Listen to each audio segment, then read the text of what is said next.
with me. I'm a happy boy. I'm a happy boy.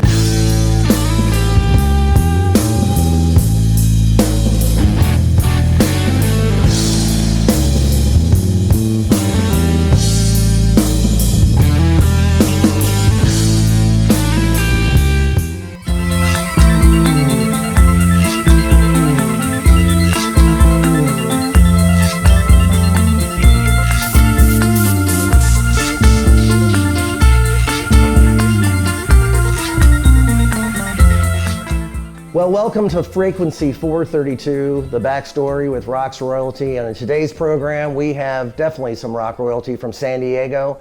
Mr. Jerry Rainey of Beat Farmer, Farmers, Shane's fame, glory, the Dark Ages. And Mr. Chris Sullivan from the Penetrators, the Jacks, the Farmers, occasional Beat Farmer. And they are both here to talk to us about how they've changed the landscape of San Diego music these last, what is it? Are we even going to talk about years now? 40, 50, 60 years? So how are you guys doing today? Very well, very well. Thanks for having us. Of course, of course. I'm stunned, shocked and stunned, as they say in the Ruddles, that you guys are as vital now to me as you ever have been. And if that seems surprising, it's like, how can anybody still be matching the energy they had when they were 25 when they're in their post-60s? And you guys get out and deliver the goods every time. Like, I've seen you in the 80s, in the 90s, and I didn't see you for the longest time. And then I was brought back into your circle back in 2015 when I did a cover story in the Troubadour for you, Jerry. And I was just amazed. It's like you guys were just killing it, just like back in the 80s when you first got signed to Rhino Records. I mean, what do you attribute all that to? Well, it's because I don't know what else to do. Really? Well, yeah. Yeah, well, you know, it's like I don't really have any, I don't see myself stopping playing, you know. It's like I just figured like B.B. King, you can peel the guitar out of my dead hands when I'm done, you know. Right. I mean, it was kind of like, I think Keith Richards' attitude, like with Muddy Waters. It's like, I'm going to be out there doing it till I'm 81. And it seems like you guys might have a similar attitude. Well, you know, it's goofy with us too. If we have an off night, every so often, one of us will call the other. What are you doing? Well, we're sitting around. I'm sitting around playing guitar. Want to get together and play guitar? And we'll do that. Our families, our wives, kids all get along really well. But we'll do that if we have an off night. We'll go over to the band house and we'll make some noise. And it's just, I mean, what a wonderful job we have when you think about it. We go to work with our friends and we drink on the job. It's not a bad gig. Exactly. And you're touching on something. I was watching an old movie the other night, and it's like how the culture used to, like, families played together, the family that plays together, like Spirit, you know. It doesn't seem like there's enough of that going on here in the present day, in 2025, 26, where there's enough friends getting together and just making a noise together for the joy of it. You know, without having to have goals in mind, or, you know, we've got a recording project or we've got a gig coming up, but just for the sheer joy of doing it. True. It's our industry. Say if you're a ball player, you get together and maybe play catch because you love the game. Right. We do the same thing. We play with each other because we love what we do. Right. Now, Jerry, you originally came from El Centro. You got here in San Diego when you were a teenager and quickly established yourself playing around in some of the teen clubs, like the Hi-Ho clubs back in the late 60s. Yeah. What was that like?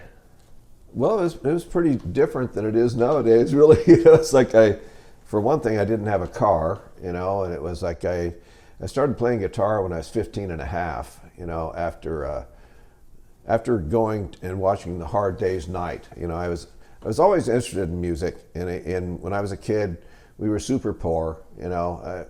We always, you know, I was a welfare kid, you know. I was like, I'd never even met my father, so we couldn't even afford a TV. So, you know, it's like what I did was listen to the radio. You know, here I am, a little kid, you know, like 6 or 7 years old, and I'm listening to Buddy Holly and Chuck Berry and Elvis and all these people, you know, and Fats Domino, and you know, it's like, so I was getting a musical education. I didn't even know it, you know, a rock and roll education anyway, you know, and and I always wanted to play the guitar, but I never had anybody to start me off or anything like that. And I sit down with the guitar and just hit open notes, you know, it's like, didn't make any sense to me, you know, so.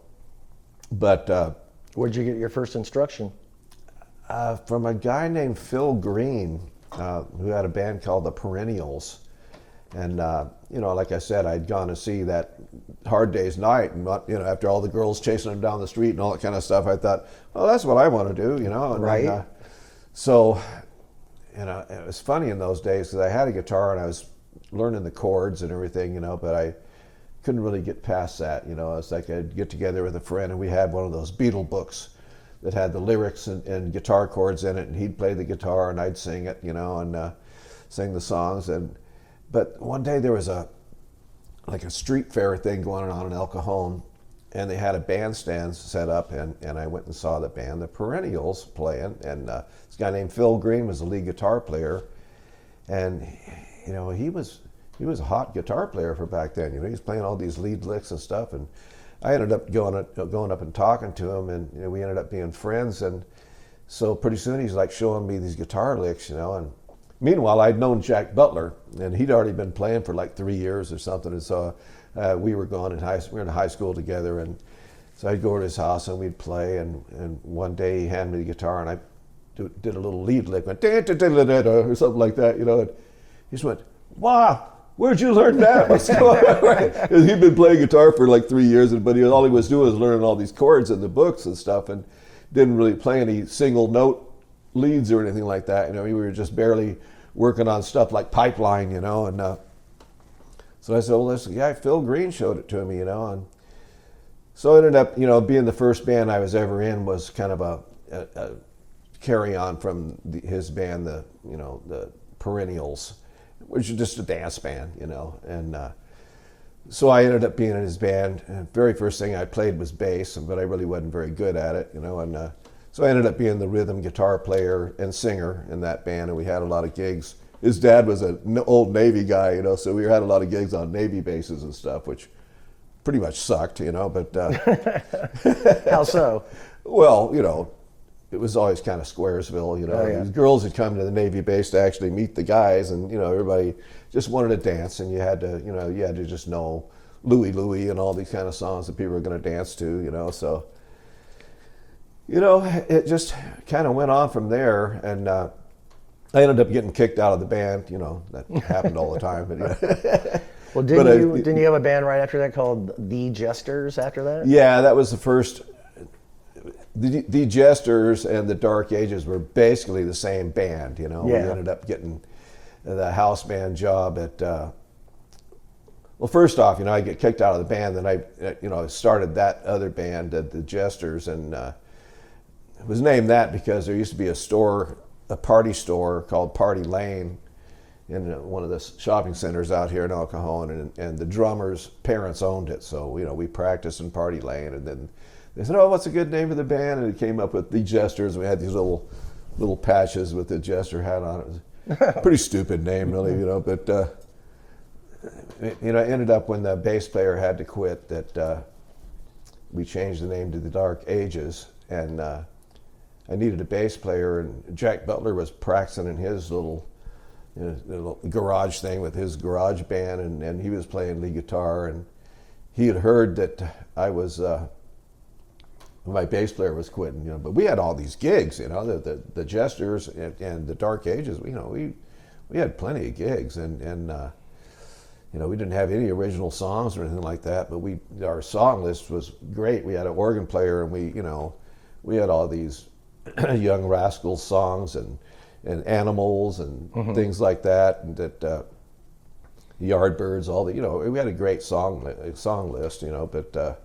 That wasn't hard to do in the mid-'60s. You know, you could just listen to the radio, and almost everything on it was great. So, you know. It was a golden era. I mean, yeah. you mentioned Louie Louie. I mean, for me, it always seems like the bands that you've been in over the years would fit right in like an Animal House, like at a frat party. Yeah. Like the vibe is like, you know, there's going to be beer cans smashed against the wall, and you know, who knows what else is going to go flying through the air while the band's just chugging along like Otis Day and the Knights. Yeah, I love that part in Animal House where they walk up to the the house, and all of a sudden a chair comes flying through the window, and Louie is playing really loud in the house. And a mannequin. Mannequin. Yeah, exactly. That's kind of the vibe I have felt frequently at farmers' gigs. Is that exact kind of vibe of like you've just stumbled upon Faber House, and the house band is just cranking it up to 11. Yeah.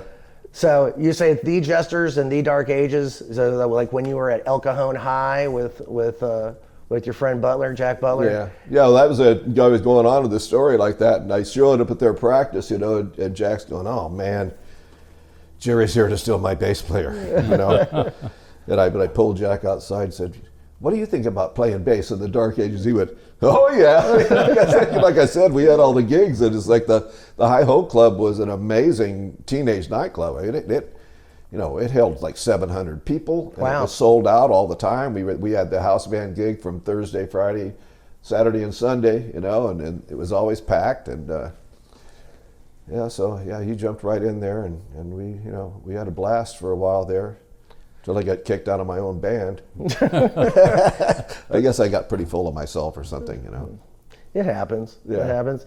Then back in 2014, you kind of revisited that Dark Ages vibe with Jack, and recorded like 6 songs for the soundtrack to a very low budget documentary on Lester Bangs called A Box Full of Rocks, the El Cajon years of Lester Bangs. The to me, he's probably my favorite rock writer, if you can call him that, as far as rock journalism goes. His irreverent style is one of I think the coolest things to ever come out of El Cajon. Yeah, well, that was, when I first moved to El Cajon, I guess it was 62, and he was the first person I met. And we met at the Jehovah's Witness Church, His Kingdom mom Hall. was a big Jehovah's Witness king, she always went to the Kingdom Hall, and he was basically being dragged there. And my mom wasn't really a member of the church, but she started kind of going there, and so I was dragged over there too, and but that's where I met Lester, and then we ended up being in 8th grade together, and that's where I met Jack Butler.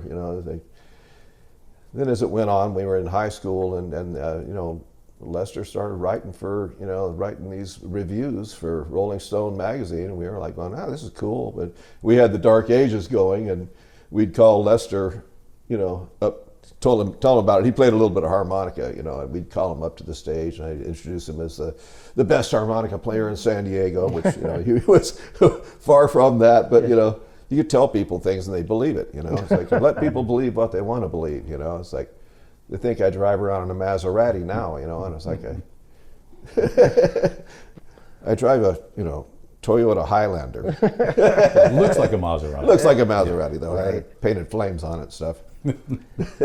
So you had that whole vibe going all through high school, and then when you got out of high school, sort of like the Dark Ages mutated into glory? Well, I got kicked out of the Dark Ages. And I was just sitting at home, and then Greg Willis, who was... him and Jack Penny's the drummer in town, and they had been playing with, actually Danny Weiss went to El Cajon High School with us too, and him and Doug Engel had a band back then called Jerry and the Geratones, another corny dance band and stuff like that, but they ended up starting the Iron Butterfly with Jack and Greg, Greg on bass and Jack on drums, and they were playing at the Palace, Jerry Herrera's old place on Sports Arena Boulevard before the Sports Arena was there, and it was a cool place, but they were calling themselves the Palace Pages, and that morphed into the Iron Butterfly. But the Iron Butterfly decided they had to move to LA. So Danny and Doug and those guys took off, and Greg was only, I think, 15 or something like that, and his dad wouldn't let him move to LA, and he held it against his dad for the rest of his life, and Jack Penny was in college, and he's right in the middle of a semester and all this kind of stuff, so he didn't go. So Greg Willis and another guy that I knew showed up at my house and said, hey, we're jamming up there. There's a place up on Mount Helix, and his parents had a big, nice place, and we were down in the basement playing, and it was like it was kind of like a little super group thing. He'd got Mike Millsap out of a band called Mother Goose. He was like the lead singer, and he grabbed Mike Bernithi out of Gnarly Beast, who was a guitar player in Gnarly Beast, and then Greg played bass, and Jack Penny was on drums, and it just ended up.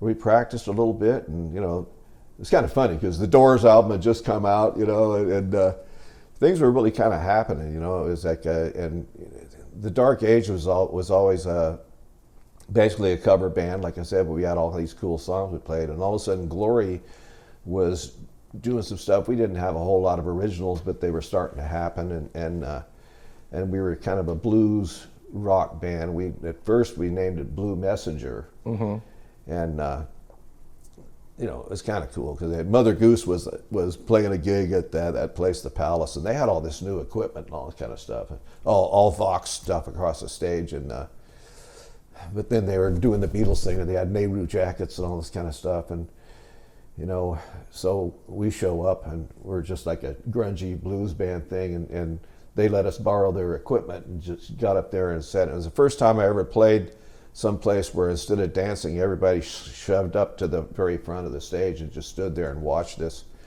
And the people in Mother Goose were kind of like, I'm sure they were, going, well, shit, why did we do this? Why did we let these guys play? Because all of a sudden, that first gig, we were stars right away. Yeah. Did you feel a difference in your approach to the music instead of being just sort of like background for a dance band, right? Like all eyes on you now? Yeah, that was when it first happened. That first gig, where we just set in for about like a set and played on our own on those guys' equipment, and it was just amazing to have the people crammed up to the front of the stage like it was a concert instead of a dance.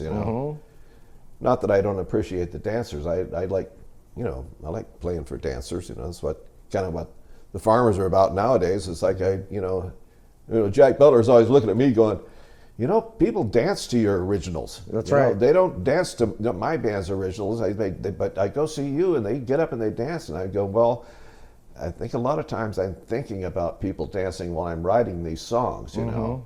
Like you started off with a drum beat that sounds familiar or something, and you don't even have to have the song going. You get the drum going, and then people will start hitting the floor. But that's not what it's all about. But you learn, if you want the gigs and stuff like that, you got to make people happy. And if they want to dance, make them dance.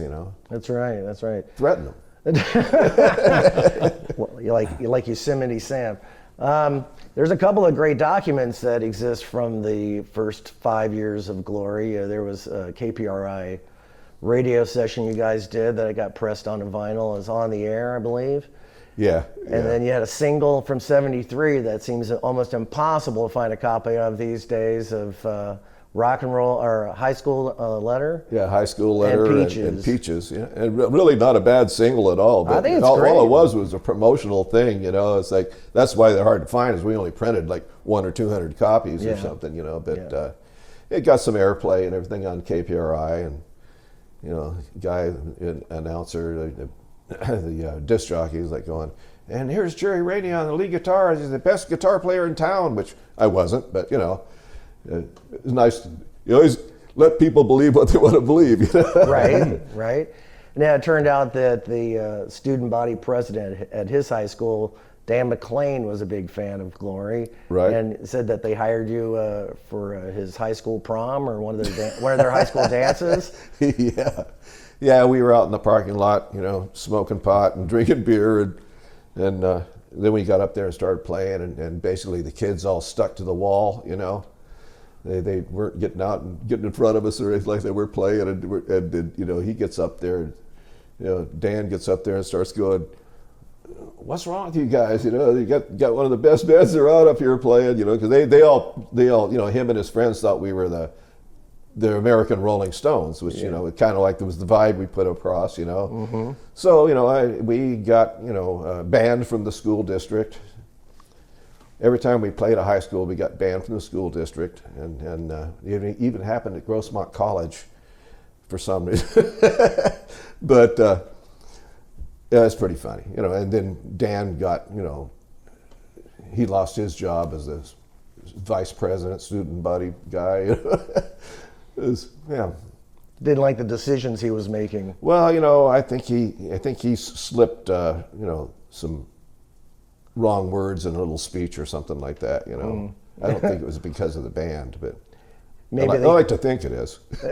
Neil, I'd suggest that there's more than a little bit of Dan's vibe that was very subversive, and I think that undermined his whole stage persona. All of the fanzines and all of the other artistic projects he embarked on always had, I think, a bit of subversion to them. And it would be about right the time your 45 came out would be when you started crossing paths with Dan, Chris? I started playing music with the guys in this kind of the El Cajon scene around 76, 77. Okay. So I don't know where the timing fits in there. But that's when I the Glory single 73, and then 76, 77 that's about the time that the Penetrators were beginning to form. Yeah, 77. With Gary Heffern on vocals and lyrics, and Dan on drums, and you on bass. Right. And that was originally the band itself, just the three of you. Well, to start with, it's interesting. Believe it or not, before Dan McLean, Country Dick, before he was the drummer, Joel Kamak, who's our current Farmers drummer, was the drummer. So I answered an ad. Scott Harrington was the guitar player, and Joel, they were looking for a bass player. And the ad was probably at that point in the newspaper. I'm not even sure if the Reader was around then. And I answered the ad saying, looking for a bass player. They probably didn't even have the term roots at that point. It might have said oldies style, 50s, 60s, English Invasion style. So I answered the ad, and I fit right in playing with those two guys. I thought, wow, this feels really good. And I guess after I left, they started talking about, this is the guy. Nobody plays like that, and he fits right in with us. So they called me, probably called me once or twice before I got home. There's no message machines in those days. And I got home and they said, you want to join the band? That'd be a great fit. So we went on that way as a trio for maybe 3 weeks. And then Joel Kamak got an offer from the Hitmakers. So they had a deal. If you joined the band, we're moving to England for, it was like 6 months or a year. And nothing was happening with the Penetrators yet. It was just an idea. So he left, and then it was just Scott and I. So then Scott and I were looking for a singer.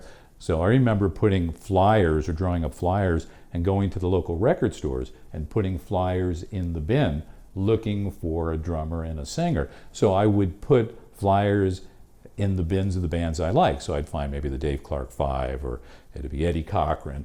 And I figured that's a good idea. If somebody's looking for these records, they'd be into the same music I am. So somehow we came across Gary playing at a local party on Mount Helix. I don't know if you guys know where Mount Helix is, but... It happens to be where we currently are. That's true, isn't it, though? Yes. That's for the Chamber of Commerce, by the way. So we saw Gary performing there. We're thinking, he's not that great a vocalist, but I love his moves. He flip-flops around like Daffy Duck. He's great. Daffy Duck. We go back, and Scott and I talk about it. Going, Gary, I think it'd be perfect, so let's give him a call. So he's game. We pick him up. So now it's Scott, Gary, and myself going around for a while. And it's like, has anybody ever seen The Commitments? They're auditioning drummers. That movie, The Commitments. And it was like a Commitments audition. Guys would show up, you open the door, and you look at these drums, it'd be like Neil Peart or something, just shut the door, or guys that couldn't play, or they were overplaying. We're thinking, just why can't we find the right drummer? And somehow Dan called us and said, well, I'm more of a piano player, but I think I can play drums. Let me come out and, bring a kit, and we'll see what happens. And he fit right in because he grew up on the same music we all did. And he loved that music. He hadn't really been a drummer up to that point? He was a piano player. Oh, wow. And but he knew rhythm. Uh-huh. And he just fit right in the more he played. And we practiced like crazy. So the more we practiced, the better he got. And it worked out pretty well. So at this point, we had Dan as the newcomer, Country Dick. A lot of folks know him as Country Dick. We had Scott, Gary, and myself. And we're playing along. We're writing a lot of material.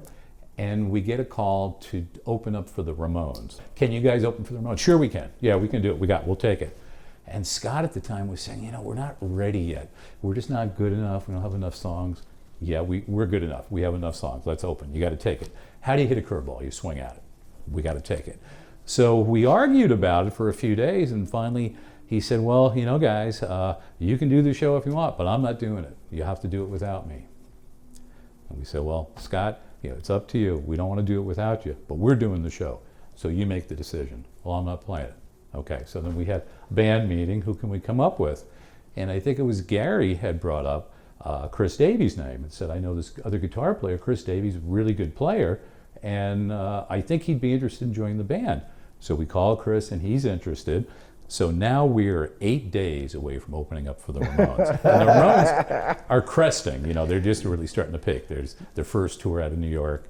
So, you know, Nothing like baptism by fire, right? You got to do it. Yeah, exactly. Absolutely. You got to say yes. Yeah, and you're eager. You're, you know, just we weren't scared. Was that at the back door, San Diego State? Yeah, it was the San Diego State. Oh, cool. Yeah. So I think it was actually it was Montezuma Hall. It was the bigger one. Oh, so yeah, so they were already starting to, the Ramones were already starting to take off. Yeah, it pretty wasn't good, the back door. And we later on did a few backdoor shows with, you know, the guys from New York Dolls and things like that. But anyway, to get back to the Ramones one, so I'm thinking, wow, you know, I'm going to have to teach Chris quite a bit here because I was the only you know, guitar player, bass player in the band. And I'm thinking, okay, and I'm going through everything. I've got the lessons planned. When Chris comes to practice, I said, all right, well, here's the set list, what we're thinking about doing, Chris, and I want to teach these to you. And he goes, oh, no problem. I'd gone to all your shows and I tape recorded them all. And he brought out his cassette player. He said, I've already learned them all. Wow. So he had it. Here's another guy who's eager. So now we had 8 days of practicing every day, and it was a heck of a show. A lot of the reviews, people said we stole the show from the Ramones. So, Wow. Yeah. Well, I remember Gary telling me that story, and he was saying like, "Oh, we're definitely ready. We need to do this," and that Scott was the only stumbling block. That's what it was. Well, Chris is an excellent example of that maxim of like what is success when opportunity meets preparation, and he was prepared. There you go. He was. And helped launch you guys onto a whole new level. You know, it was funny. There were so many big shows, and shows that happened more or less by accident. There's one, if I can go off track here. We played the Mission Bay High School after prom, and this was at the Masonic Temple in Mission Valley. Again, an after prom will go on at, midnight or 2 in the morning till 6 in the morning. And what happened was we were initially scheduled to play with the Clash, and I think it was maybe Civic Theater, I don't know if it was the sports arena, but at the time the promoters asked us to go on the bill because we were a pretty big draw in San Diego and they weren't sure about the Clash. So we had agreed to do the show, but no written contract. And a couple weeks before the show, the ticket sales were going pretty well. So they decided, hey, we'll save money. We'll just eliminate the penetrators from the show. We'll just have the Clash, and they hired just somebody else to open up. So I guess all throughout the night while the Clash were playing, getting ready to play, they kept hearing about the penetrators, and people asked, what happened to the penetrators? Where are the penetrators? So the Clash wanted to find out about the penetrators. After their show, they decided, hey, we'll get in our limo. They had a limo at this point, and we want to go to where they're playing. We heard they're playing this after prom, whatever it is. Yeah. So they show up at the Masonic Temple, and they come in the back door as we're setting up, we're getting ready to play. And at the time, well, that's something that happened too.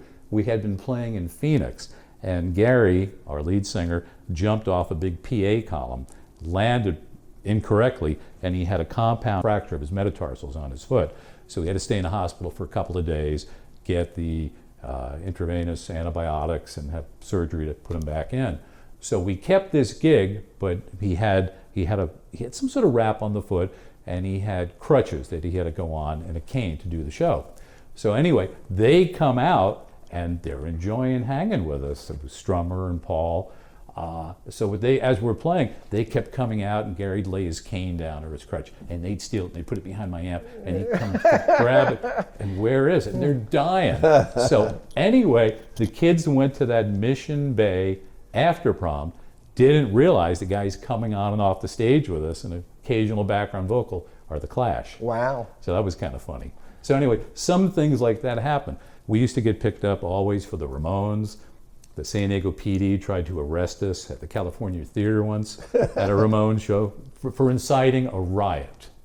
They had dogs, and they had that riot mask, the plexiglass. They came on stage. So our manager took us down below the stage The California Theater was a cool old burlesque theater where you can go out the side doors, and all the dressing rooms were below the stage. So they went back, and we went out the side door into a waiting taxi or something, got away. So we did that. Every time bands like, say, Robert Gordon would come through town, we'd get on the tour with them. We do San Diego, we do LA, we do the West Coast with them. So I was able to be there with Link Wray, Chris Spedding, and Danny Gatton when he was doing the shows. We, in fact, which will lead, this is almost like it's planned, which will lead to one of our LA shows. We're playing at the Roxy, opening for Robert Gordon when Danny Gatton was in the band. And Danny Gatton is, as they say, the world's, besides Jerry, the world's greatest unknown guitar player. Tremendous player. But he used to get so pissed at Robert Gordon. Excuse me, Gordon would ask him to play like he was, 13 years old. He didn't want to be upstaged by Danny Gatton, but Danny could really play. So, and at the sound checks, you could see him playing. In fact, there's a sound check tape called The Humbler, which I think was from the Berkeley show. Do you remember? Yeah, hearing about that. And it's available. It's probably, it was never released legitimately. It was always some sort of bootleg or something. It was a great... Something that's going to humble every guitarist out there? Yeah, it was tremendous. But anyway, so we're playing in LA. We're doing 2 shows with Robert Gordon, with Danny Gatton in the band. And as we're playing, the Penetrators are opening up. All of a sudden, there's something going on in the crowd. The audience is stepping up and turning around. And it's enough of a distraction to distract us. We're wondering what's going on in the show. So after about a song or two, it kind of settles down and the crowd's enjoying our show. So we get off and we're asking the stage manager, what was the, eruption in the crowd there? What was going on, where we kind of saw the disruption? And he said, oh, that was probably when the Stones came in. Oh, the Stones came in. Oh, darn it, where'd they go? I said, they're in your dressing room. So the Stones really enjoyed us, and it wound up being one of those nights. They were there with Marissa Berenson, who they hung out with, and it was with Keith and Ronnie Wood, turned into a night hanging out with the Stones. And Dan, Country Dick, was pretty funny, and he put on his great, dropping to a knee and kissing her hand and all this stuff. Yeah. So it was a fun show.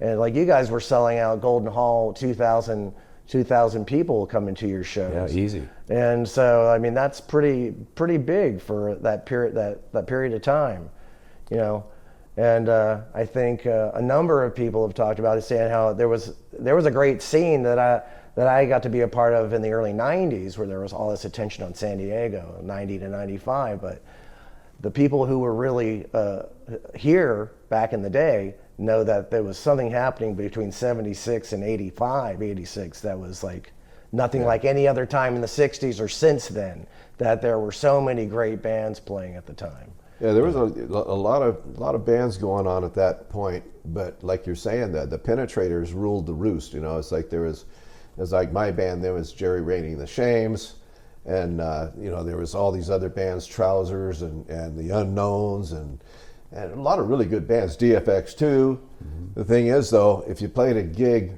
with the Penetrators, you were opening. The Penetrators were always the headliner, because like you said, the Penetrators could go to Golden Hall and get a couple of thousand people in there. None of the rest of us could really do that, Mm-hmm.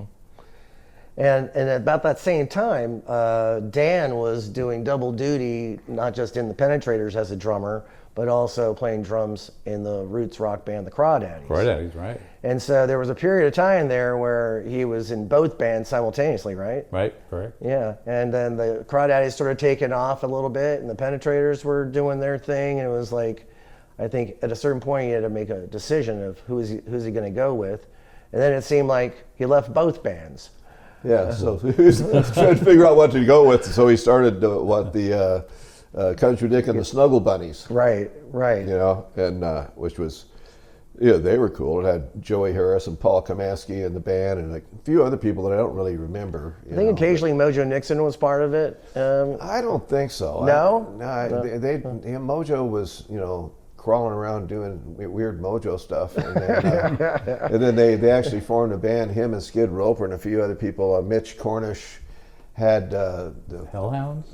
Well, that was Mitch Cornish and the Hellhounds. Was his band, but then they put a band together called the Syndicate of Soul. Right. and that was a fun band, but they didn't really go on to do much, you know. But then the thing is that Dick had, you know, he had changed his name to Country Dick and was doing Country Dick and the Snuggle Bunnies, and he was doing kind of the same spiel that he ended up doing in the Beat Farmers. And you know, they'd been playing for a while, and I went to Bodie's. My wife Marilee and I went to Bodie's to check them out in their last show, because Joey Harris got a record deal with MCA Records, and a few other people were leaving town. So that was the last show by the Snuggle Bunnies, you know. And so the very last song, Dick's up there standing on a table with a beer in his hand, singing, "You picked a fine time to leave me, Lucille." And then he, at the end of the song, he just like face plants off the table, you know, falls down. The beer hits the floor, the microphone hits the floor, and he's laying on the floor going, "Oh, you picked a fine time to leave me, bunnies. Don't leave me, bunnies." And we're just cracking up, just thinking this is funny, you know. And so I ended up talking to him after the show, you know, and just saying, well, you know, it kind of seems like you really stand, you know, this thing you're doing right now really has a chance of making it, you know, because for some reason a lot of people in San Diego were getting signed by MCA Records and stuff, you know. Right. And I said, I think you get a real chance to make it with this. And I was just giving him a compliment, and then about a week later he calls me on the phone, you know, "Hey, Rainey, you know, I'm going to start a musical mobile pleasure unit."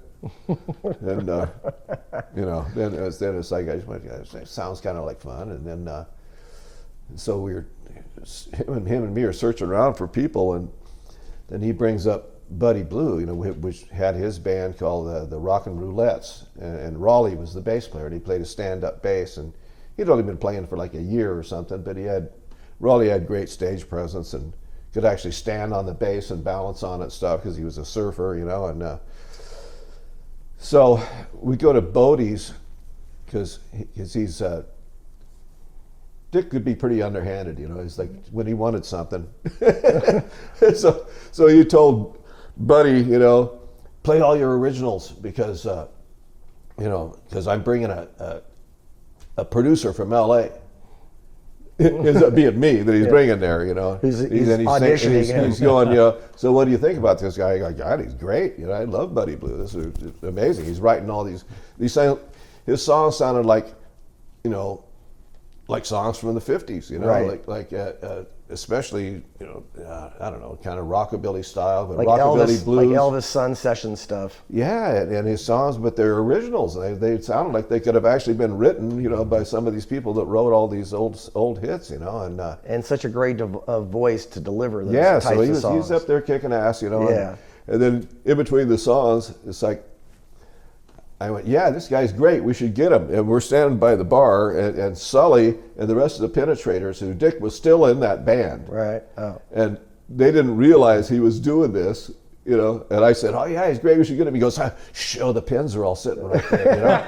And I'm like, well, I was totally innocent as far as the thing. I didn't know what was going on. I thought, you know, well, I guess the pins are breaking up because, you know, Dick's trying to form this thing, and he had the Snuggle Bunnies going. And so, you know, he just kind of arranged things, you know. And then he had an idea for a bass player, and that guy didn't want to do it. And then pretty soon, Buddy went, well, you know, Raleigh's young, and you know, he was only 19. So, you know, if we played someplace that was a bar, he'd have to sneak in and sneak out if he saw the cops come in, right. You know. But that's how that all happened, you know. And I to this day, I think some people think I broke the Penetrators up, but it wasn't me. Must have been some other body, no child, it wasn't me.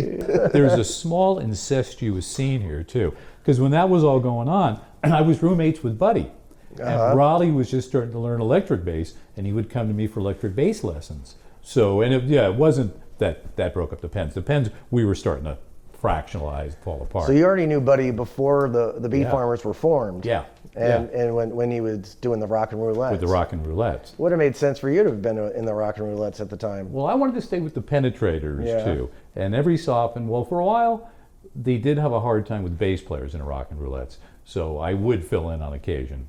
And then they got Raleigh to stick. But they had 3 or 4 different guys. They had Snake, which was McCarthy. They had another guy, Randall Ross. So it took a while to finally get one to stick. But it was just, yeah, incestuous. About a dozen of us as we talk about some of these people that are friends that we all know. Like Jerry might talk about Jack Butler. Right. Now I'm friends with Jack too. So there's just a handful of us that have played together. He was talking about maybe DFX too, like all the fellas here, the Farage brothers. It's funny how we all got along so well and all liked each other too. Absolutely.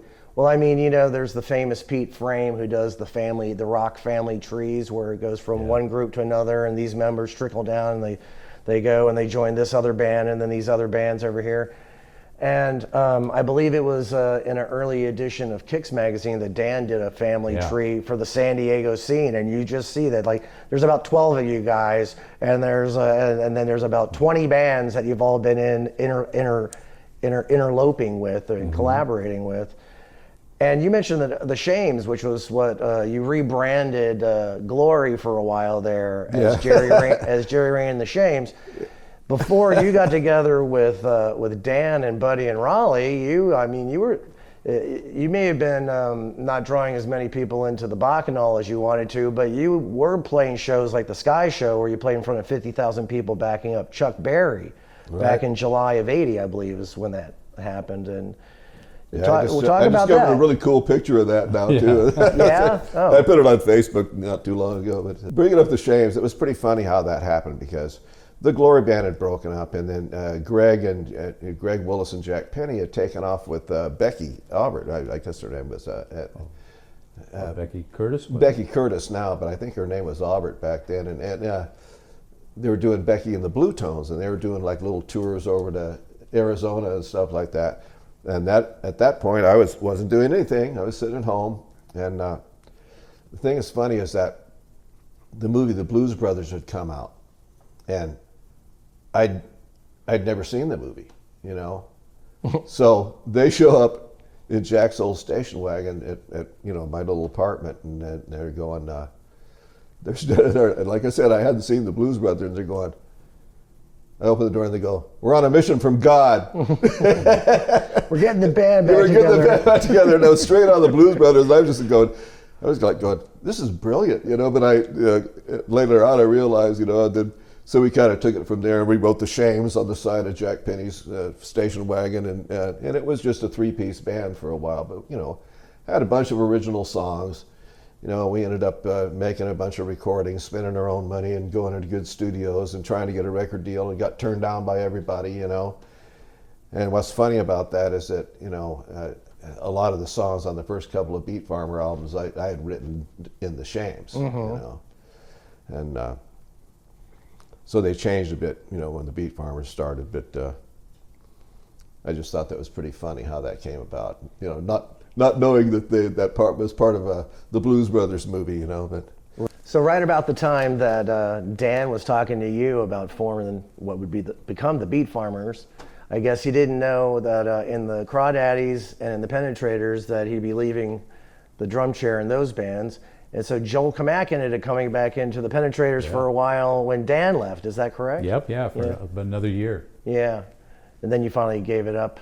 Yeah, at that point. We dissolved it. Yeah. Just felt like we had our run, we had our shot. You know when you're going up the hill and when you're starting to come down the hill. Yeah. So you felt like the arc had completed. Yeah. Well, two amazing singles, the Vengeance single and the Sensitive Boy single, and I love the Walk the Beat EP. I mean, it's such a great collection of songs, but it seems that there was a big disconnect in the band over the cover art of the full-length album, Sweet Kisses for Mommy. We thought it was a great cover. Now, what happened was we went over for a band meeting to Jim Call's house. And I'm sorry, I left Jim out too. Jim joined the band after we were rolling for a little bit too. He was the fifth penetrator. And Jim used to have a hobby of taking a Polaroid of people's naked butts. And he used to put them over he had a big fireplace. He had a gorgeous house down in Columbia Street, downtown Little Italy. Gorgeous place that he got for a song.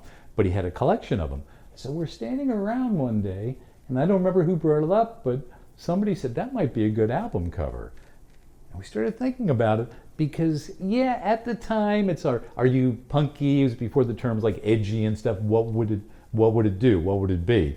Should we go with that kind of thing? Because that's when all the MTV and stuff was starting to come up. so we decided to roll with it. Well, that was the cover. There were positives and negatives for it. On one hand, the positives, we had guys like Larry Flint, what was his magazine, Hustler, did a big write-up on us, the penetrators have balls, and this is great. You know, nobody's going to tell them what to do. But then certain other chains would not put them on the end caps or do the big thing at Tower on the big window signs because of that. So we got negatives and positives. We got some airplay from it. That record had a little bit more of maybe a, as odd as it sounds, maybe a Yardbirds feel to it in certain things. And then the first one, the EP, was a little more pop, because I'm a sucker for a cheap hook, and normally all my stuff, it's a hooky melody on the bass line. That one was a little more developed, but the cover art was an issue with it. You're right.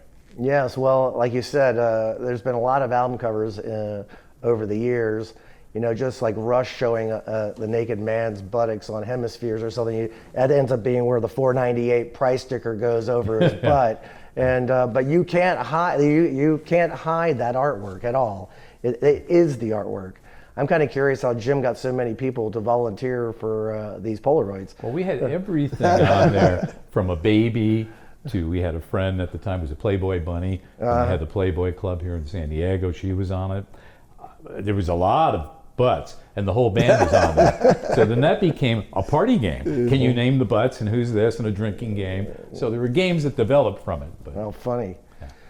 Well, I mean, there was a point in time that Dan had his own record store for a brief period over on El Cajon Boulevard called Monty Rockers, I believe, because wasn't that Dan's middle name was Monty? And that didn't last too long, but he was always, I mean, we could do a whole hour just on Dan, and it would never drag for a second, because there's so many great Country Dick Dan McLean stories.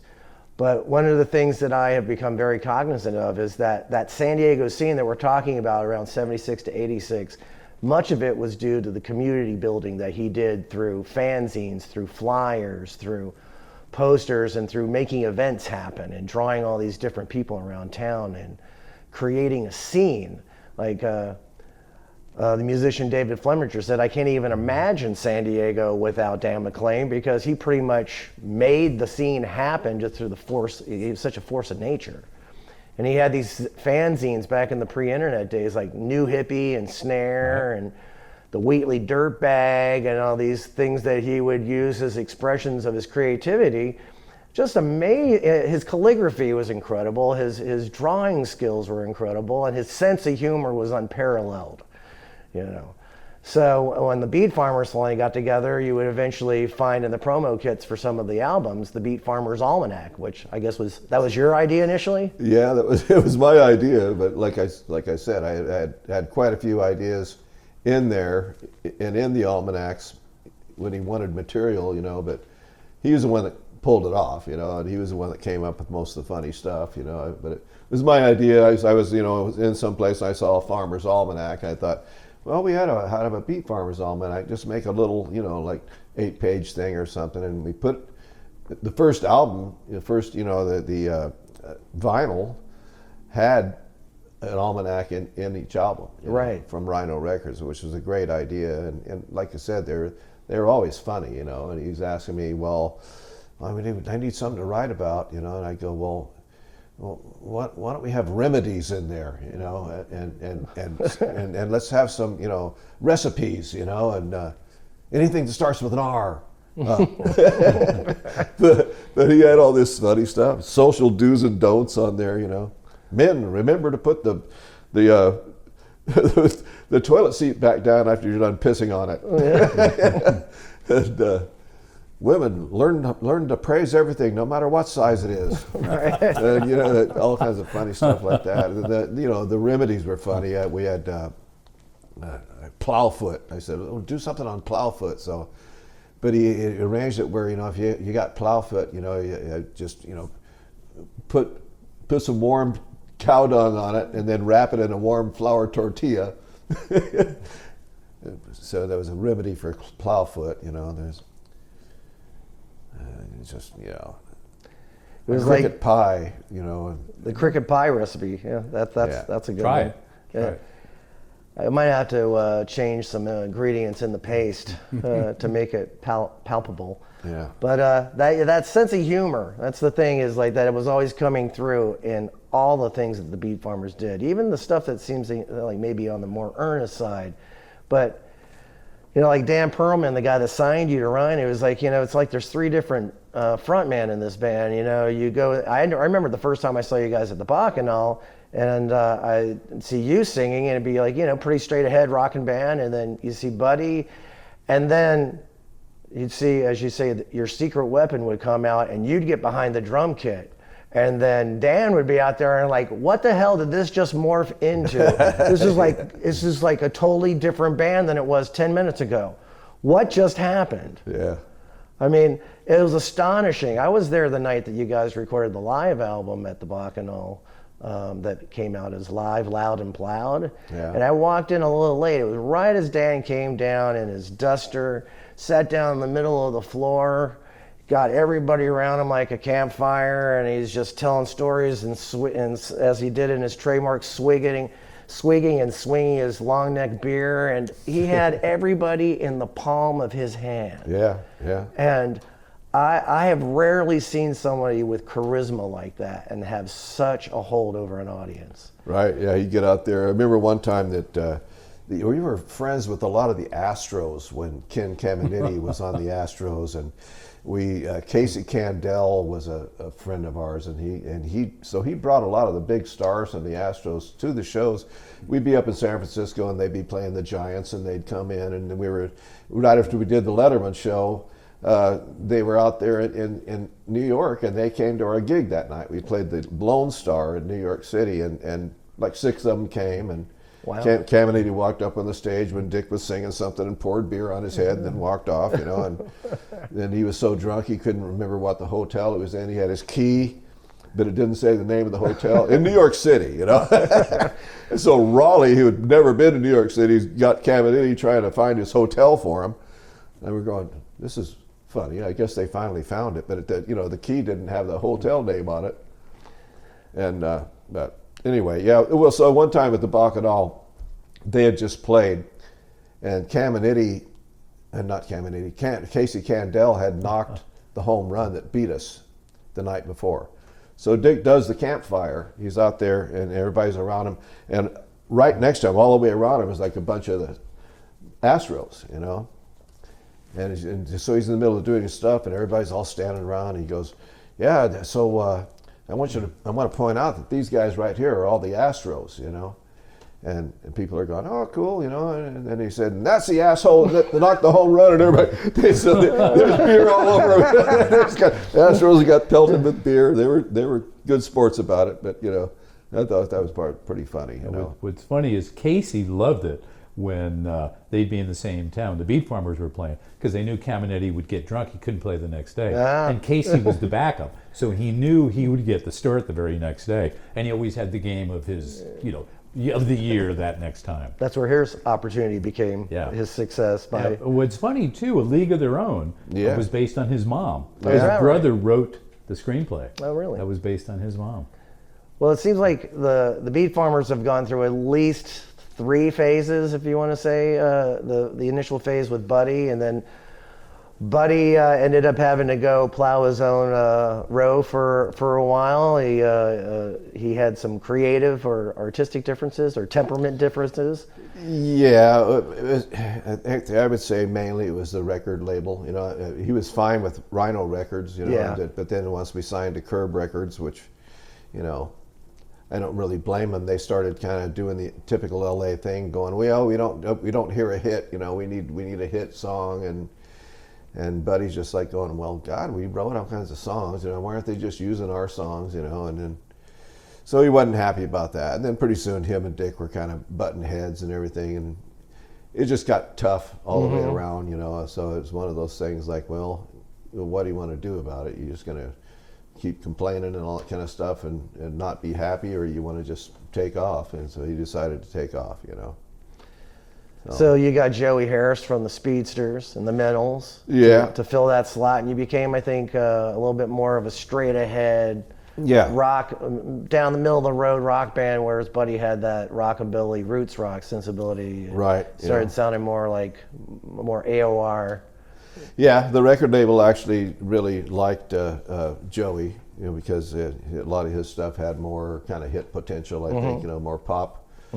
But we really weren't trying to make the Beat Farmers into a pop band, and the record label would always bring us stuff, here, this is killer, you guys, you should do this song. We're going, God, why'd you sign us, Right. You want to change us, like, there's a reason we got as far as we did, like, so we never really went along with it, and they'd always kind of hold Dick back, even though the audience is like yelling for him, Dick, Dick, Dick, and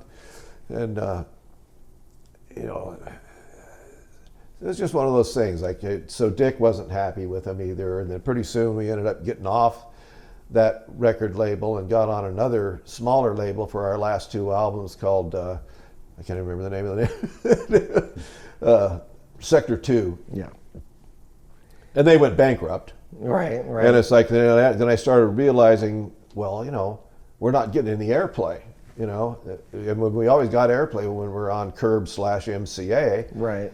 And then I started going, there is such a thing as a payola, and those guys are in charge of it, and they probably just went, I don't think probably made little hints like, I don't think you guys should spin the Beat Farmers, because they're not on our label anymore. But I don't know, but something happened. Well, the syndicate, Sector 2 didn't have enough money to pay people off or whatever, Exactly. The syndicate works in wild and mysterious ways. I mean, the book Hitman is an excellent example of how the independent promoters, after the Alan Freed days of pretending to persecute and prosecute under the guise of payola, that they just shifted it over so that they had these independent record promotions guys, so that the onus wasn't on the labels or the artists. They had a middleman that they could actually have plausible deniability about whether or not the DJ got $100 and a bag of cocaine to play the record. Yeah. But clearly when you were with MCA, you were part of the machine. And when you stepped away from that, you see that the machine kind of does serve a purpose, even while they're screwing you financially in the process. Yeah, well, at one point, right before the album Poor and Famous came out, we had a big meeting with MCA. They just said, well, we want to have a meeting with you. And we got there, and they had, a big old, long table with a bunch of people there. And they were all really what they're saying, really into the Beat Farmers. And they're going, okay, we're buying Curb out, we're going to take over, and we're going to do this and that and this and that, and this one's going to come out on we're going to make a video of this and this one, and we're going to promote it this way. And so we walked out of there going, wow, this is cool. It's finally really happening. They're really behind us. And then like 2 weeks later, they were all gone. They were all fired. A new regime came in, right? And nothing happened that they said was going to happen. So just like Hollywood, where the power structure changes within the corporation, and then the guys who were really hot on you, they're gone, and your support system went with them, and now the new guys think, well, who are these guys? Yeah, just turn into Spinal Tap right away. Exactly. We opened for the puppet show. At least you got a bigger dressing room than the puppets. And what's related to that, as you mentioned too, with Hollywood, depends on what comes out that week. The same thing with the records. Say you have 6 major labels, and maybe there's an opening on a major station, say New York, LA, for three singles to be released that week. Right. Okay, well, let's say CBS has 2 records. Say they have Springsteen and Journey. They're already done. Maybe one will get the airplay. MCA has one, Capitol has one, BMG, RCA, A&M, Pollard, they all have one. Capitol's got one. So if the timing isn't right for that week, no matter who they hire, what they go in with, tickets to come see the band play in Paris, the timing was wrong. It's the same thing with a film. Right. It's just not your week. It's not going to break. Exactly. And with some of these deals, like saying before about working with Peter Case in the 90s, he recorded his 3rd album, Six Pack of Love, for Geffen, and he had a single that was going right up the charts, and they were going to give him tour support. He was going to be able to take a band out on the road, and then right as it stalled, the Dream About You single, right when they should have given it a push, they pulled the plug on it, and all the momentum went away. And if they just maybe put a little bit more money behind it, but if they don't perceive, if the label doesn't perceive you as a good investment, you know, bye bye. Yeah, that's what that happened with the Beat Farmers. Basically, being on the same label with Tom Petty, we always looked at it like, oh, this is great. We're on the same label with Tom Petty, but when his record came out at the same time as yours, you know, it's like we were working our way up the charts with our song "Dark Light." You know, Yeah. and "Dark Light" was doing pretty dang good on the radio, and then Tom Petty's album came out, and it's like, beep, you know. That's the one that you shot the MTV style video for? Yeah. Yeah.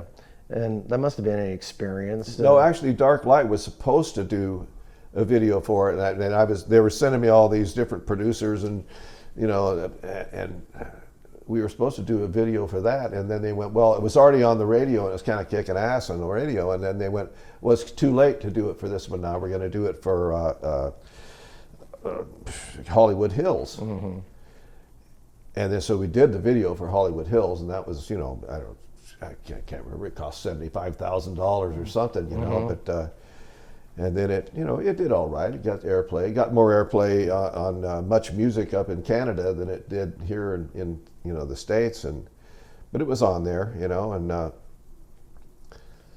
but for some reason Hollywood Hills, as good of a song as it is, you know, didn't really break through. Dark Light did much better than that did on the radio. Without even having a video. Right. You know, And Placement there too, because Dark Light was going to be in that vampire movie. right. It was going to be in Lost Boys. oh, is that right? And I had a songwriting partner, his name's Steve Marshall, and he decided that he knew best, you know, and that if they wanted to use a song, they needed to give him and me advance money, you know. Oh, really? And I was going, no, just let them use it, you know, because, you know, money's going to come in the long run, you know, and you know, you get, if it sells well, you're going to end up making money. Right, and, right. But he would, you know, so anyway, they ended up not using it. And it was perfect for the movie. You know, it was creepy sounding. It was a vampire song, you know. And so then that album goes, what, double platinum or something like that. And we weren't on it. That was a lot of publishing money you could have had. Yeah. Yeah, for sure. Well, you guys... So I don't write with him anymore. Understandable. So you guys had a pretty good run there, 10, 11 years, I'd say, with the Beat Farmers. Yeah. In the first and second incarnation. And in a parallel universe, you were playing with your ex-roommate, Buddy Blue, in both the Jacks and on like Buddy's solo album, Gutter Snipes and Zealots, that he did for Rhino. Right, we wrote a lot of stuff together for that. Yeah. And what's funny is, to go back to our incestuous thing, the drummer was Jack Penny. Right. You know, was Jerry's old drummer, who was in the Jacks also, along with Joe Longa. Who, Joe Longa, then, until Joe passed, played with Joey in Joey's band. So again, it's like, wow, this is Half like a degree of separation. Yeah. Yeah. So you guys were doing these parallel runs, kind of doing your own thing, and then of course Dan unfortunately passed away with his boots on stage up in British Columbia, Whistler, I believe. And his brother Patrick was just there yesterday. Yeah. Oh, really? And he's going, was the Longhorn where my brother died? And I said, yeah, that's it. And he said, it was still there, but they don't have live music anymore. They just have DJs or whatever, you know. And it's just funny. It's because this is the 30th anniversary of Country Dick's death this year. He died, I think, November 6th or something like that, 1995. And so we're going to do that, the Hootenanny at the Belly Up. And so it's actually going to be the 30th anniversary of Dick's death, which, you know, I don't like to celebrate the day people died, but, you know, people always bring it up. And it's actually the 40th anniversary of our first album, Tales of the New West. And so, you know, we kind of brought up, we had already done it, I think, you know, one of the anniversaries of that album, we played the entire album at the Belly Up, you know. Was that the 30th anniversary or something, you think?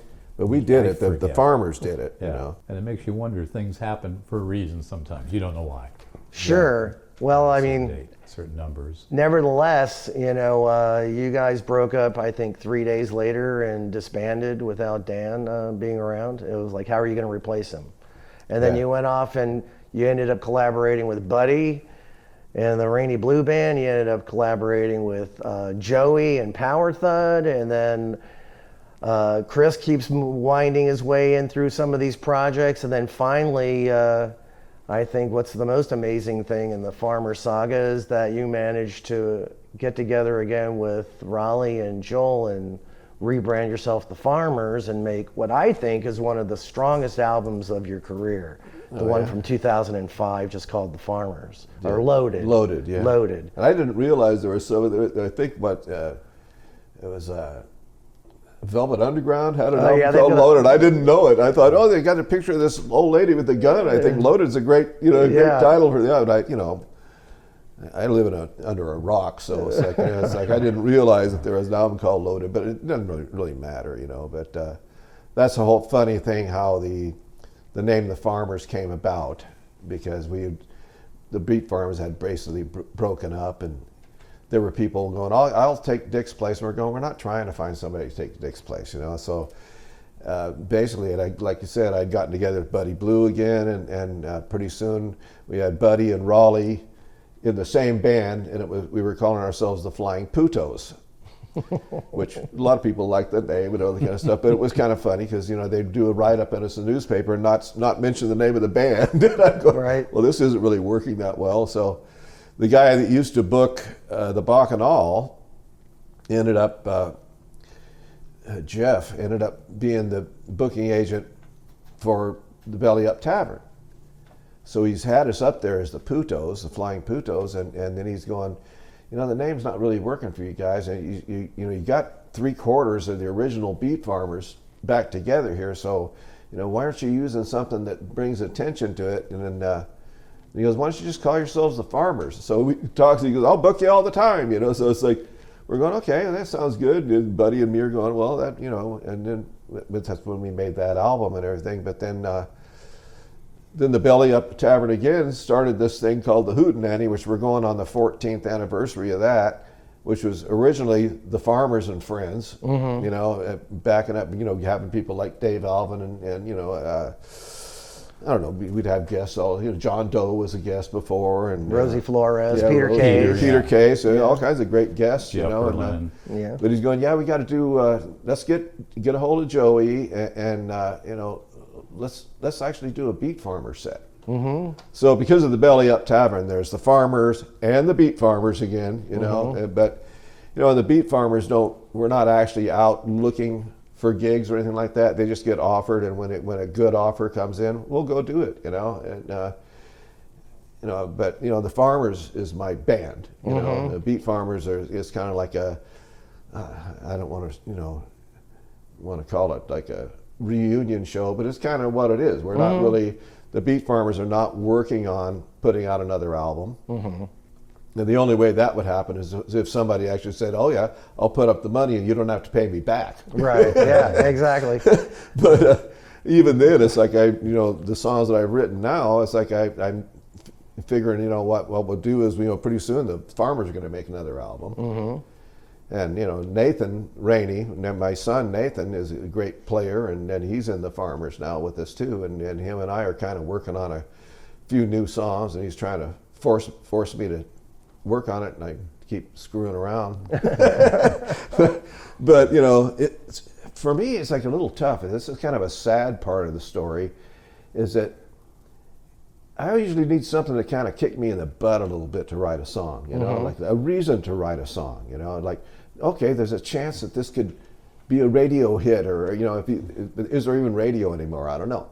There's a chance that for this to actually make a dent in something, and further yourself with it. And I'm having trouble saying that now, because what's the most popular thing that these clubs and even some of the concerts are booking are tribute bands. There's so many tribute bands, I can't even believe it. I can't believe there's not a Fleetwood macrame yet, or a Fleetwood mac That's and a good cheese. name. You know? That's better than all the other. Fleetwood mac and cheese would be good. They could be real corny about it, you know. But, Right. Well, but you know, there's so much of that going on that, like even like they say, the belly up. right. We go in there, we do the hootenanny once a year. We usually sell it out, you know, but it's one night, but who goes in there and does like 2 or 3 nights in a row? Super Diamond. Right. You know, the Neil Diamond. and tribute. they charge more money Right. for the tickets. And it's a Neil Diamond tribute band, and they go in there and they can, you know, do it Friday, Saturday, and Sunday or something like that. I'm going, it almost makes me cry. You know, it's like. Well, I've been in a half a dozen original projects over the years, but I played in a Cheap Trick cover band, playing bass and singing, and the same in a band called Sergeant Petty's Lonely Heartbreakers Club Band. and people, well, yeah, they want to see the Beatles and Tom Petty, and it draws a dependable crowd, and they know what they're going to get when they go to see a band like Full Moon Fever or what have you. Right, and there's a, you know, I don't really do that kind of stuff except for the one thing that these guys they do Chest Fever, so they do the whole, you know, the band, and they're damn good at it, you know, and it's a really a cool show, and I've been there Bob Dylan 3 times for the Last Waltz. Yeah, the Last Waltz, where they do the whole thing. But when you're doing the Bob Dylan part, that's the very last part of the show. Right. So I'm sitting around for like 3 hours drinking beer before it's my time to go up there, you know. And they're actually going to come back to the Belly Up in November, I think it is, and I get to do the Dr. John songs. Oh. Which would be kind of cool. So that'll just be 2 songs, and I can, you know, kind of more in the middle of the set. But it's always great to do this. But you know, the Bob Dylan songs that were in that movie are not the ones you're really familiar with. Hazel. Know? Yeah, Hazel. Yeah. It's like I forgot that song even existed since I saw that movie in 1976 or whenever it came out. You know, Hazel, and the other one, Forever Young, and that Baby one. Let Me Follow You Down. Yeah, those are more memorable. Yeah. You know. I changed the lyrics to "Let Me Follow You Down." And, I'm sure you let did. me take off your pants, baby. Let me take off your pants. Well, you know, it's funny with the Beat Farmers. Did you know that there was an episode of the X-Files where Dean Hagelin's character, Richard Langley, he was always wearing like a Ramones shirt, or punk rock, different punk rock bands. Yeah, I sent him that shirt. So you saw the episode where he's wearing a Beat Farmer shirt in one of the X-Files? It's the album we recorded up in Canada, and they filmed most of that in Canada. That was Viking Lullabies, and I've always kicked myself in the ass for that because it's a bitchin' shirt. Yeah. You know, it's a really cool shirt, but it's really hard to read, especially over TV. He was always wearing this Ramones shirt a black shirt that just said Ramones on it really big, and so. But the Beat Farmer, and only certain people really noticed it. You know? Exactly. And I know my wife Marilee was at some X-Files convention, because we were always big fans of the X-Files, you know, and then and these people came up and said, episode number blah, blah, blah. At one point that she was wearing one of those shirts, you know, and so that was cool. We had a little romance thing going with them. They were supposed to actually use my song Riverside, and it was going to be a show that was going to start off with one of their guys watching a Chargers game on TV with, you know, Stan Humphries throwing a big long pass. Huh. And but it didn't come to be, you know. It's like a kind of a drag. But I do have an autographed picture of Scully, you know, saying, again, one of my songs on that album is called Atomic Age Mutants, and she's signed it, you know, waiting for my Atomic Age Mutant. She just really liked that song. It's kind of creepy, you know. That's cool. That's cool. But I've got it hanging on the wall at home, you know. So we always loved Scully, you know. Who doesn't love Scully? Yeah. Raleigh loves Scully. Yeah. And then Riverside too. The Budweiser did well with Riverside. Yeah. Well, that was funny too. The Budweiser commercial, because it was like we were being like kind of romanced by Budweiser. We didn't really understand what was going on. We were out on the road, and they showed up and they gave us a Budweiser guitar, you know, shaped like the 2 triangles together. There's one of their logos, and so we had that, and I called my wife, you know, she was at home and we were out on the road, and she goes, "What's going on with Budweiser?" And I was going, "Well, I don't know. They keep showing up, and you know, I think they're romancing us in some way. She goes, well, the truck showed up and left you 20 cases of beer in our garage. I could drive around it. And then pretty soon it turned out where they called up our manager and says, hey, if the guys are available, we'll give them 10 grand to come up to LA for an afternoon in the studio, and we want to try, the song Riverside. We've written some different lyrics for it, and we want to use that. So we went up, and they had a little party for us in the studio with a bunch of food and beer and all that kind of stuff, and we recorded that commercial, and I had to sing it, and we just kind of made it to where you could tell it was the Beat Farmers, and you could tell it was Riverside was doing good on the radio. So as we're out there going, the night is clear and the air is wet, and look in your eyes, I can't forget. Gonna get something, gonna get it right here. Talk about a long neck bottle of beer with a clean, crisp taste, can't you understand? Don't you worry, baby, cause you're with a bud man.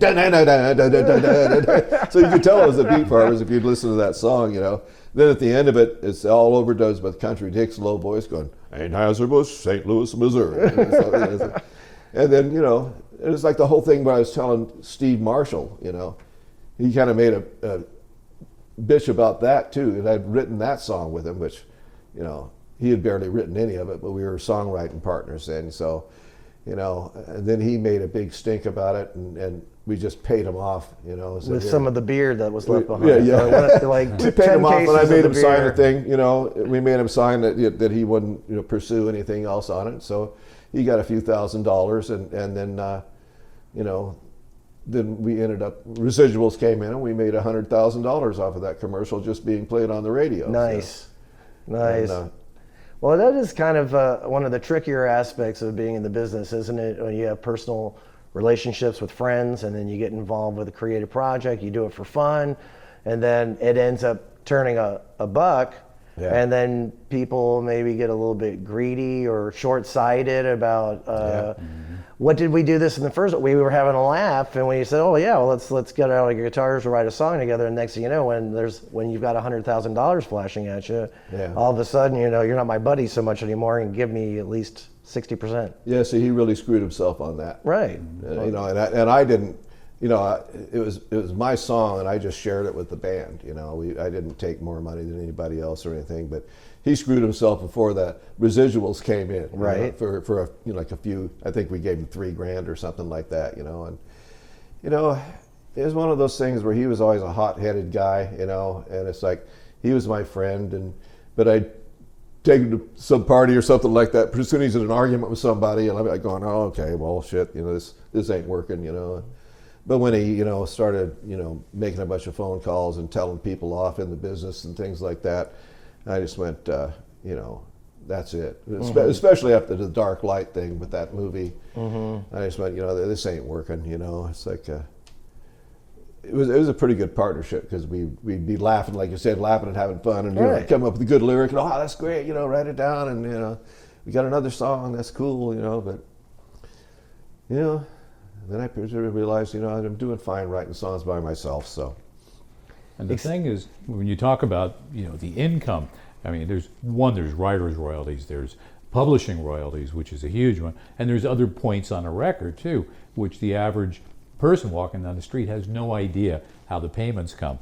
And over the years, you always hear a young band go, "Oh yeah, well I signed with such and such label. Oh, okay, what's the deal? Well, I don't really know. And well, how's your publishing? Well, they got all the publishing." And it goes on and on. Yeah. And all of a sudden you've signed for nothing. Right. And a lot of it nowadays is a little more do-it-yourself kind of recording. Right. But in those days too, what they would spend in a studio, and then you were getting billed back for everything if you spend it. Yeah. It could be a lunch, it could be a bottle of water, you name it. Everything was recoupable. Yeah. Boy. And you don't see a dime of royalties until every cent is recouped by the label. Yeah, and that goes Right. on and on. Yeah. Yeah. Well, you guys went independent, and when you got Buddy and Raleigh and Joel back together and started calling yourself the Farmers, no sooner did you have the triumph of what I think is a truly awesome record. Great songs from both you and Buddy. And then in April, Buddy keels over at the age of 49, playing with his kids in his living room, and has a heart attack. So the air, the momentum got sucked right out of that being a new viable band in that sense. Right. Yeah. And then Raleigh decided he didn't want to go on doing that thing any longer, and he said, "Why don't you get Chris to?" Yeah, he actually found his own replacement. It's kind of funny. Sully was at one of our gigs, and Raleigh goes, "Why don't you have Sully jump up here and play a song?" And then pretty soon Raleigh's just like, "Oh, I just can't do this anymore." So about an hour later, "Hey Sully, want to join the Farmers?" Again, incestuous. Right. Raleigh and I have known each other since he was 19. Wow. So yeah. Again, it's all incestuous, and we all still get along so well. That is truly amazing that you guys, clearly, because you're still playing on each other's projects, and you're always getting up and jamming, and whether it's the Beat Farmers or the Farmers, Other people's records. or other people's records, and then you manage to find this guy, Corbin Turner, who ends up being, I guess a bit of a doppelganger for Country Dick, and somebody who's a foil that you can play off of, so it's not just you entertaining the crowd for 2 straight hours. Yeah. And there's a lot of songs in the Beat Farmers canon that you couldn't pull off. Like you couldn't do California Kid. Yeah. I mean, you could, but it just wouldn't have the same flavor. Right. Yeah. Corbin does a good job with that. I'm working on trying to work that out of the play so much for Corbin. I'm having him, sing a lot other songs other than Country Dick songs. Because some people don't like the idea that he's singing Country Dick songs, and it's like, oh well, to go see some other band or whatever. I don't care. Exactly. But it's usually people that were so in love with Country Dick that they don't want to see somebody sing one of his songs. But if it's not Corbin that's in my band, yeah, it's fine if somebody else is singing Country Dick songs. But I think it's just because it's my band and I've got somebody singing Country Dick songs. And Corbin's not even trying to act remotely like Country Dick. He's just singing the song if I want him to sing it. And he's got a deep voice. But Dick had that whole personality and drank beer between his boots and all this kind of stuff. And Corbin doesn't try to do any of that stuff. It's just, say it's baseball. Okay, they both hit home runs. So what are you going to do? Right. They're not singles hitters. That's right. They have deep voices, but he's not trying to do Country Dick at all. And if not in the Farmers, then who else should be doing Dan's songs than in your band? Right. I think that's absurd to suggest otherwise. But since Corbin came into the band, you've managed to put together 2 long-playing CDs, Fulmination and Farmers SD. And to me, they capture the energy of you guys. Like, I listened to the Farmers SD CD last week. It's just like being at the Downtown Cafe in El Cajon. And it's like, it's got the same live vibe.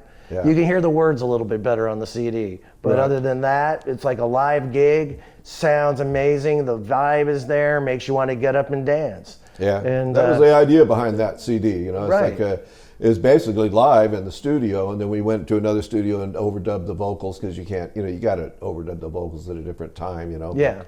But most of it was live, and we played a bunch of songs on there that we like Wooly Bully and things like that we played live and.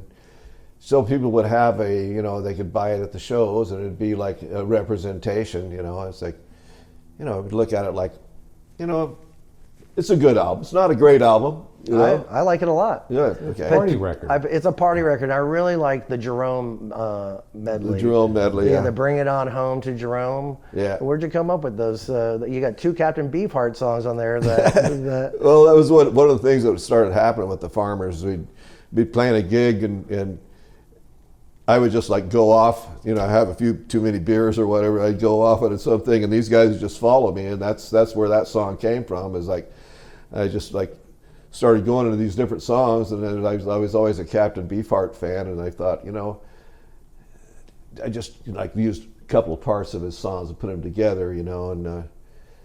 But it just kept going on to where, it was a 5-song medley. Right. It goes on. Well, might as well record it, throw it on there, because that's what, it goes over great live, so. And the funny thing there is, like, neither Jerry or I can read music. Yeah. We just play by ear. And over the years, we've learned so many songs, and they're in there, that at a show, somebody will say, oh, can you play, like Wooly Bully? Can you play Wooly Bully? Probably. We'll do it. Okay, what do you D? Okay, we'll do it in D, and we just play it. It just happens. By the time we're done, we want people to think we always play the song. So as you've been to many shows and you've hopped up and played with us too, all of a sudden we're doing whatever, I don't know, Roadhouse Blues or something. Well, the first time I got up there and sang with you, I said, "Do you know Larry Williams' Slow Down?" And you're going like, "Isn't that the other one? Do do do do do." Yeah, we can do that. And then 2 minutes later, we're doing it. It's like off the top of the head. Yeah. And we did that. We did Break On Through and then Roadhouse Blues together, and tremendous fun. And evidence that you guys can play pretty much anything. You know, it's all like embedded up by like osmosis in your DNA from doing it for so long. And if you have enough ear training, you may not be able to read music, but you understand theory and you understand how the scales work and the relativity of one chord and one note to another. And you've got it, like, you know what dun dun dun dun dun dun dun dun. You know how to pedal between 1 4 5 4 1 back and forth. You got that down. So it's like, that stuff is like essentials they should be teaching. Well, they do now, School of Rock classes, that sort of thing. I was like really overjoyed for about a year ago find out that Paul McCartney doesn't read music either. Right, I'm thinking, right. Guy's a dang genius. You would think that he, wrote the stuff down on paper and everything like that, but no, that's great. Exactly. And you know what the bottom line is? We are prisoners of rock and roll. Ow! Well, you say are you writing songs for a new album at this point? Yeah. There's a few songs already done, sitting around. We're playing a couple of them, in the band, but there's a few more that are, coming up now, and I just need to kick myself in the ass to work on them some more, and maybe just look at it like, well, if nothing else, we'll make another CD we can sell at shows, and we'll actually make money off of it. That's the way you got to look at it nowadays. Like my son Nathan, he's actually got his third album done. He's put out 2 albums on his own, where he wrote every damn song on them. And he just did a little thing on Facebook where he's talking to people and Instagram and everything, where he's like he got offers from a record label, and it's like we were just talking about. Oh yeah, cool, I offer him a record label to put out my new album. No, we actually want all 3 of your albums, and we want 100% of the publishing. Mm. And anyway, it was one of those things like, you're not going to make any money off these songs you wrote. So he turned them down. He's just going to put it out himself, and like I said, he's got a couple of songs that he's got started that are more in the Farmer style, because he's pretty progressive rock on his own, Nathan's such an all-around great musician. I mean, when Joel broke his ankle and was out of commission for several months, Nathan was playing drums in the Farmers for you guys instead of playing the second lead guitar. He just played drums for Mike Keneally the other day. It's like I was just sitting there watching it going, God, Nathan's like playing this, stuff on all these different time signatures and everything like that. I would have never, everything I think I was in 4/4, maybe 3/4 once in a while, Right. I know. No, Mike's stuff is all over the place. Yeah. I mean, he's a great player. It's kind of funny that I was looking at it him and Nathan were just them two proxing out in my garage. Mm-hmm. I'm going, God, Nathan's out there playing drums for, you got to look at Mike Keneally like he's way up there with all these, Steve Vai and all these guitar players that are like monsters, What a nice kid. I still call him a kid, too. I've known him since he was a kid. Right. But what a good guy, too. No, I love Mike. I've known him since we met on April Fool's Day, '89, and I've made a couple of albums with Mike. I'm grateful to say. And he is one of the premier San Diego musicians to come out of this town, for sure. And so I unfortunately missed that show with Nathan. I think it was at the holding company down in OB. Yeah. And when I read he was going to play drums for Mike, I'm like, oh man, I wish I could have seen that. Yeah. And then Keneally got up with him and played too. A couple of songs. Perfect. He likes Nathan's albums and stuff. So. Well, Mike can improvise with anybody. Oh yeah. He can get up there and do an hour of improvisation if that's what the deal calls for. But anybody who's able to play lead guitar for Frank Zappa, has got some cred. Yeah. So So you've got a Bee Farmers tour coming up in 2006. You said you think doing one of these rock, what are they called? Those rock and roll tours? Well, we're doing the outlaw country outlaw country cruise for you know, it's like March 26th. It's a week-long thing, and it's cool because there's a bunch of cool bands on it, you know, and they're always a lot of fun. But we're going to go up in December. We're going to head up and do a couple of things up in the Bay Area, just like 3 or 4 shows, and come back. That's all we really do. This is not any kind of a big tour or anything like that. And I don't think we're really that road-worthy anymore, you know. The old guys lose their voices after like 3 days in a row. Yeah, right. I feel you. Except for me. Well, yeah.